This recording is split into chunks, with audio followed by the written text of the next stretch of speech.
प्यारे बच्चों, आज हम वज्र गुणन विधि क्रॉस मल्टीप्लिकेशन मेथड देखते हैं। यहाँ पर हमारे पास दो समीकरण मानक रूप में हैं।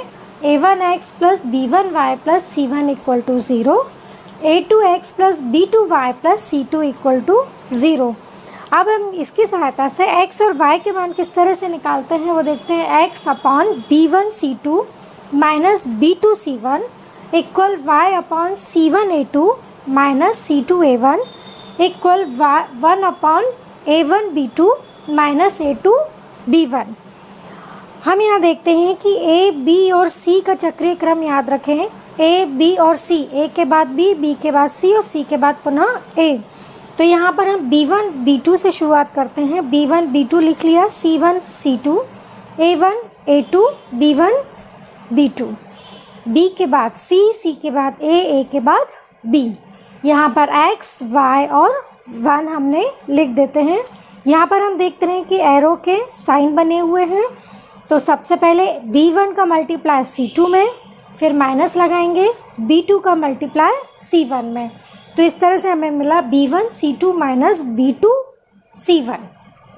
c1 का मल्टीप्लाई a2 में, c2 का मल्टीप्लाई a1 में और माइनस हम बीच में लगा देंगे तो c1 a2 minus c2 a1।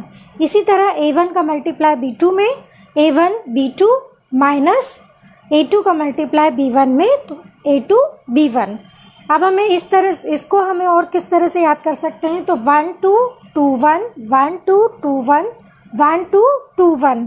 तो इसे हम बहुत आसानी से याद रख सकते हैं। x और y के मान हम किस तरह से निकाल सकते हैं तो हम इन दो अनुपातों की तुलना करके x के मान और इन दो अनुपातों की तुलना करके y के मान निकाल सकते हैं। तो सबसे पहले हम देखते हैं x के मान। तो हम दो अनुपात लेते हैं, x upon b1 c2 minus b2 c1 equal 1 upon a1 b2 minus a2 b1। हम यहाँ देखते हैं कि x के अपॉन में जो डिनोमिनेटर हर में है b1 c2 minus b2 c1, इसका मल्टीप्लाई 1 में हो जाएगा तो हमें x का मान मिलेगा x equal to b1 c2 minus b2 c1 upon a1 b2 minus a2 b1। इसी तरह से हम इन दो अनुपातों की तुलना करेंगे और y का मान निकालेंगे। तो y के मान निकालने के लिए y के साथ जो हर में है इसका मल्टीप्लाई हम 1 में करेंगे तो y का मान मिलेगा c1 a2 minus c2 a1 upon a1 b2 minus a2 b1। इस तरह से हम वज्र गुणन विधि के द्वारा प्रश्नों को हल कर सकते हैं। बहुत आसान विधि है, आप इसे हल करके देखिए। धन्यवाद। अब हम देखते हैं एक्सरसाइज 3.5 का क्वेश्चन नंबर 1। निम्न रैखिक समीकरणों के युग्मों में से किसका एक अद्वितीय हल है, किसका कोई हल नहीं है या किसके अपरिमित रूप से अनेक हल हैं। अद्वितीय हल की स्थिति में उसे वज्र गुणन विधि से ज्ञात कीजिए। तो क्वेश्चन नंबर 4 है x minus 3y minus 7 equal to 0। इसे हम इक्वेशन नंबर 1 दे देते हैं। 3x minus 3y minus 15 equal to 0, इसे हम इक्वेशन नंबर 2 दे देते हैं। इक्वेशन नंबर 1 के लिए मानक समीकरण है a1x plus b1y plus c1 equal to 0। तो x का गुणांक है यहाँ पर 1 तो a1 इक्वल टू 1, y का गुणांक -3 तो b1 इक्वल टू -3, अचर पद c1 इक्वल टू है -7। द्वितीय समीकरण के लिए a2x plus b2y plus c2 equal to 0, ये मानक समीकरण है। तो x का गुणांक a2 इक्वल टू 3, y का गुणांक -3, b2 इक्वल टू -3, अचर पद c2 इक्वल टू -15।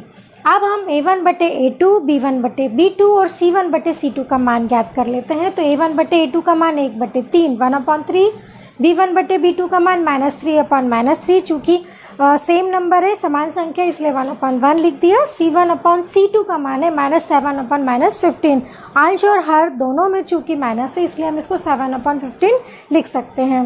अब चूँकि हम यहाँ देखते हैं कि a1 बटे a2 और b1 बटे b2 के मान यहाँ अलग अलग आ रहे हैं। a1 बटे a2 का मान आ रहा है 1/3, b1 बटे b2 का मान आ रहा है 1/1। तो समीकरण युग्म संगत है, अतः उक्त समीकरण युग्म का एक अद्वितीय हल है। अब इसे हम वज्र गुणन विधि से निकालते हैं। वज्र गुणन विधि में x upon b1 c2 minus B2C1 equal y upon C1A2 minus C2A1 equal 1 upon A1B2 minus A2B1। अब हम यहाँ पर B1 B2 C1 C2 A1 A2 और B1 B2 के मान लिख लेते हैं। यहाँ x y 1 और एरो के द्वारा हम मल्टीप्लाई करते हैं और बीच में हम माइनस का साइन लगा देते हैं। तो इस तरह से हम यहाँ लिख सकते हैं x upon -3 into -15 minus -3 into -7, तो -3 into -15 minus -3 into -7 y upon equal y upon -7 into 3 minus का साइन बीच में -15 into 1 equal 1 upon 1 into -3 minus का साइन बीच में हमने लगाया 3 इंटू -3। अब इसमें हमने मान रखने के बाद इसको हल करते हैं। तो x अपॉन -3 इंटू -15 चूँकि मल्टीप्लाई में दोनों में माइनस का साइन है तो प्लस हो जाता है, तो 3 इंटू 15 45 और प्लस आएगा तो प्लस 45 माइनस -3 इंटू -7 प्लस आएगा 3 इंटू 7 21 और चूँकि यहाँ माइनस है तो यहाँ आ जाएगा 45 minus 21 equal y upon -3 into 3 असमान चिन्ह है इसीलिए यहाँ पर आ जाएगा -21 minus minus plus 15 equal 1 upon 1 into -3 असमान चिन्ह है तो -3 माइनस माइनस प्लस और 3 इंटू 3 होगा 9। इस तरह हमें प्राप्त होता है x upon 45 minus 21 equal y upon -21 plus 15 equal 1 upon -3 plus 9। अब 45 माइनस 21 हमें मिलता है 24, तो हमें प्राप्त होता है x upon 24 equal to -21 plus 15। 21 में से हम 15 माइनस करते हैं और चूँकि बड़ी संख्या 21 है इसीलिए हम माइनस का साइन लगाते हैं, तो हमें मिलता है -6 equal 9 minus 3 6 x upon 24 equal y upon -6 equal to 1 upon 6।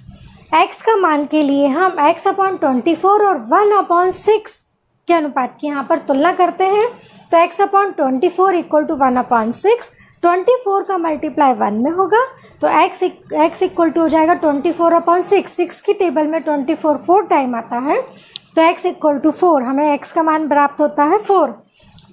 अब y के मान के लिए y अपॉन -6 और 1 अपॉन 6 की हम तुलना करते हैं, तो y upon -6 equal to 1 upon 6, तो 6 -6 का मल्टीप्लाई होगा 1 में तो y इक्वल टू -6 अपॉन 6।